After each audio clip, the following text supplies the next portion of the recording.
The road sent a meat storm to kill me, but it took her truck instead.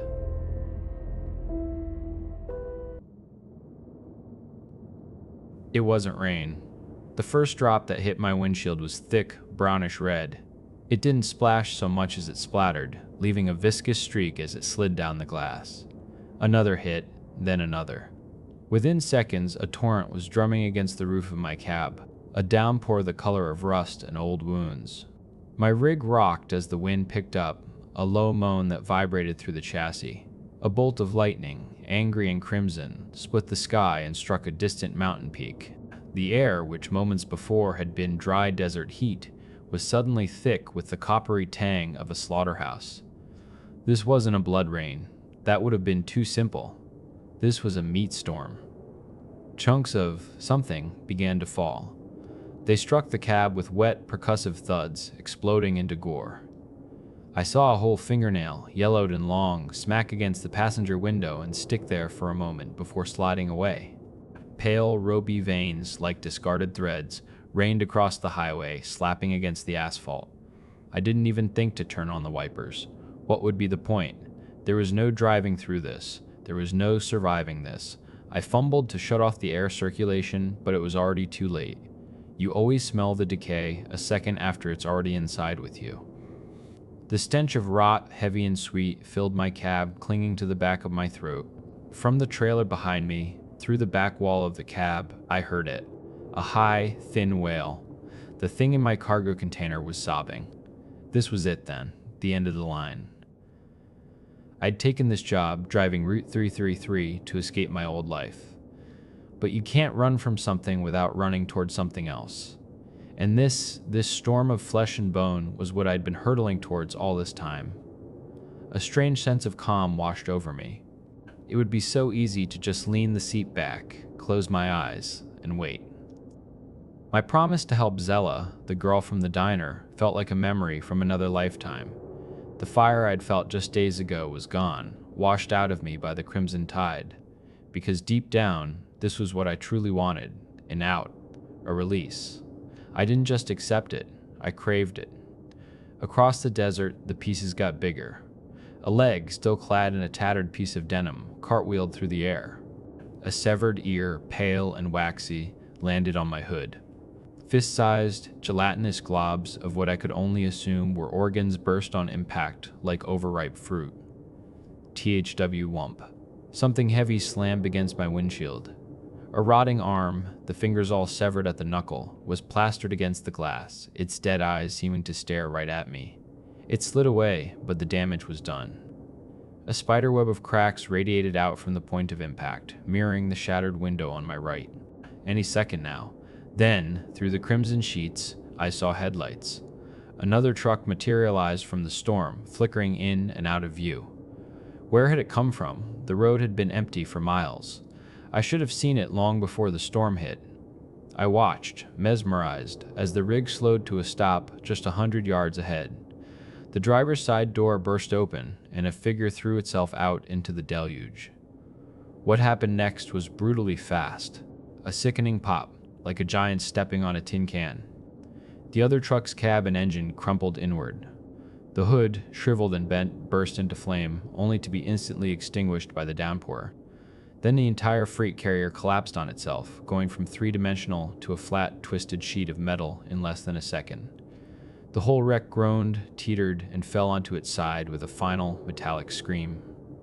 A frantic pounding on my window snapped me out of my trance. The driver. The person from the other truck. I lowered the window a crack. A figure draped in entrails and slick with gore looked up at me. I couldn't tell if it was a man or a woman. "What are you doing?" they screamed, their voice barely audible over the wind. "Get out of here." "What about you?" I yelled back. "What about me? You need a ride." "Of course I need a ride, but I'm not asking for one, am I?" The words hung in the air, a strange, formal denial in the middle of chaos. It was like one of those old vampire stories. They can't come in unless you invite them. Was this a trick? The road setting me up, luring me into opening my door to something that only looked human? My hand hovered over the gear shift. This felt like Orla all over again. A harmless face hiding something that would tear me apart. Never pick up hitchhikers. That was one of the first rules. But she wasn't a hitchhiker. She was waiting for me to offer, so I would know I could trust her. It was a rule. Maybe the only one that worked in our favor out here.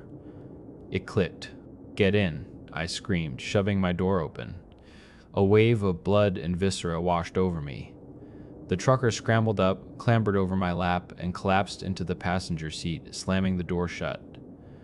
"Took you long enough," she gasped, spitting a string of something foul onto the floor.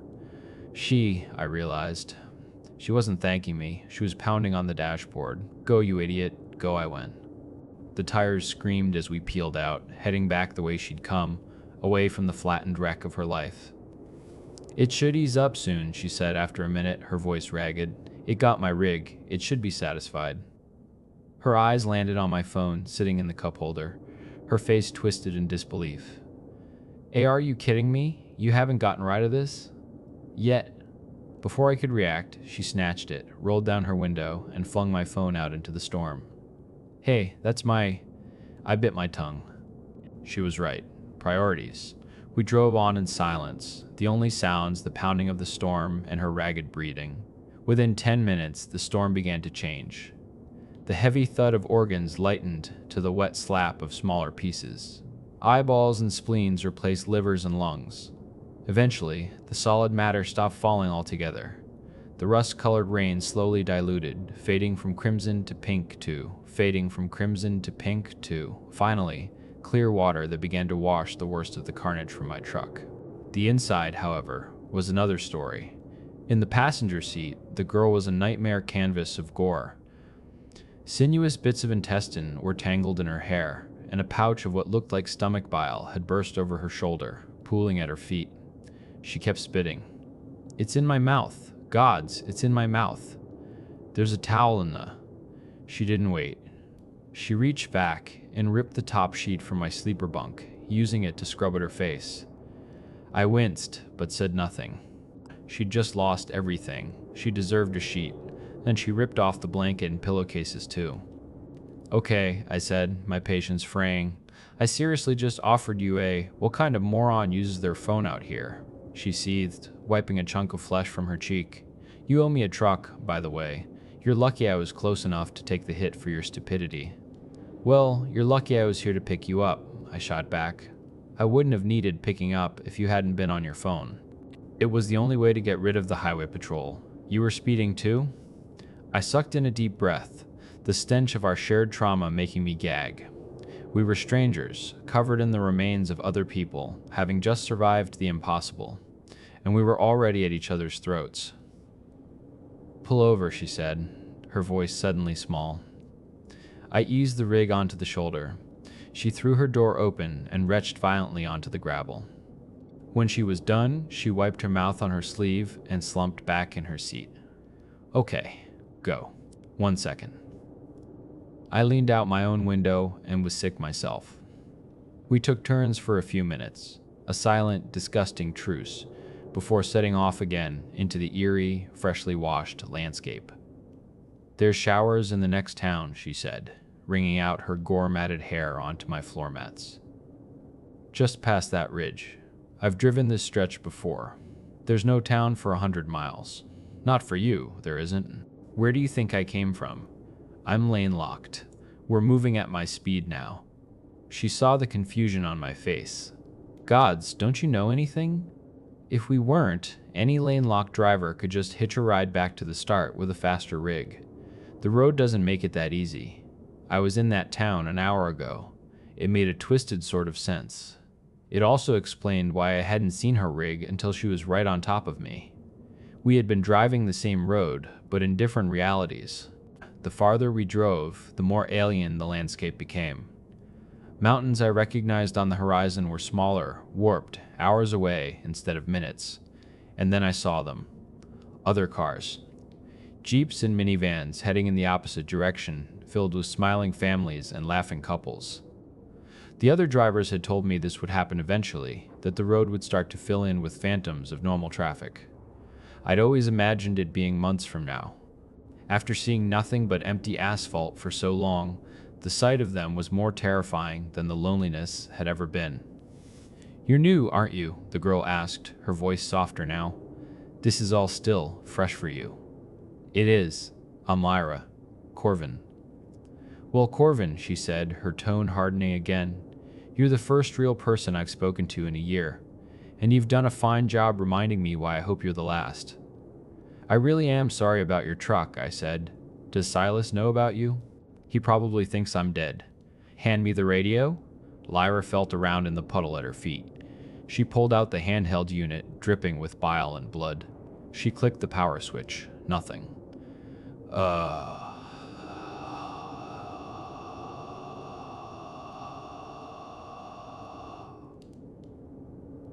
Bad news. The town was painfully quaint. Flowers spilled from baskets hanging on every light post.